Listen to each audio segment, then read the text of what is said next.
মাত্র ১২ বছর বয়সী এক অটিস্টিক কিশোর আজ বিশ্বজুড়ে ছড়িয়ে দিচ্ছে ভালোবাসা, সম্প্রীতি আর মানবতার বার্তা। তার নাম জোশুয়া হ্যারিস, তবে সবাই তাকে চেনে জোশি ম্যান নামে। ইংল্যান্ডে ইসলামোফোবিয়ার প্রতিবাদে একের পর এক মসজিদে কেক বিতরণ করে আলোচনায় আসা এই কিশোর এবার পৌঁছে গেছে তুরস্কের ঐতিহাসিক শহর ইস্তাম্বুলে। তার সঙ্গে রয়েছেন বাবা ড্যান হ্যারিস। বাবা ছেলে একসঙ্গে ইস্তাম্বুলের বিভিন্ন মসজিদে গিয়ে মুসল্লি ও দর্শনার্থীদের হাতে তুলে দিচ্ছেন কেক। তাদের একটাই বার্তা, ঘৃণা নয়, ভালোবাসাই হোক মানুষের পরিচয়।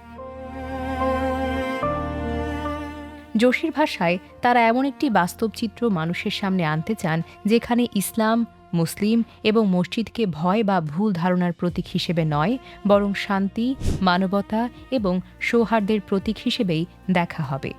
বিশ্বজুড়ে যখন ইসলামোফোবিয়া নিয়ে উদ্বেগ বাড়ছে, ঠিক সেই সময় এক অটিস্টিক কিশোরের এই মানবিক উদ্যোগ নতুন করে আশা জাগিয়েছে।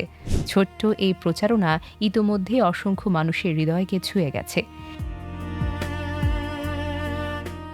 ইস্তাম্বুলের ঐতিহাসিক সুলতানামেত মসজিদ, এটি থেকেও তাদের এই অনন্য যাত্রার গল্প তুলে ধরা হয়েছে। স্থানীয় মানুষ এবং পর্যটকরা বাবা ছেলের এই উদ্যোগকে স্বাগত জানিয়েছেন এবং তাদের সঙ্গে সংহতি প্রকাশ করেছেন। একটি কেকের মূল্য হয়তো খুব বেশি নয়, কিন্তু সেই কেক যখন ভালোবাসা, সহনশীলতা এবং পারস্পরিক শ্রদ্ধার প্রতীক হয়ে ওঠে, তখন সেটিই হয়ে যায় ঘৃণার বিরুদ্ধে সবচেয়ে বড় শক্তিশালী বার্তা। Desk report, recap news.